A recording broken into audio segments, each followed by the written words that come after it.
In today's video, I'm going to teach you how to create a video in Higgsfield using Kling 2.6. First, open Higgsfield in your browser. Once you're on the homepage, move your cursor over the video section in the navigation. You'll see options appear related to video tools. From there, look for and select Create a Video. This takes you to the main workspace where everything happens. Before you upload anything, it's helpful to have a clear idea of the story or motion you want. I recommend preparing a concise text prompt in advance, ideally generated with tools like ChatGPT or Gemini. A good prompt describes the subject, the style, the movement, and the mood. Think along the lines of a cinematic close-up of a runner in soft morning light, gentle camera pan, warm color palette. Short, vivid, and specific prompts usually give the best results. Next, upload your image. You can drag and drop it into the upload area or use the file picker.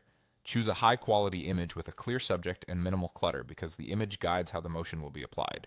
If you're using faces or logos, make sure they're well lit and not overly compressed to avoid artifacts. Now toggle audio based on your goal. If you just want a clean visual for later editing, turn audio off. If you want a quick complete clip, you can leave it on. You can always replace the sound in your editor later.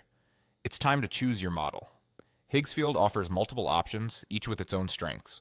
In this video, we'll use Kling 2.6. It's a strong all-around choice for natural motion, smooth camera effects, and consistent detail. If you need more stylized effects or specific animation behavior, you can experiment with other models later.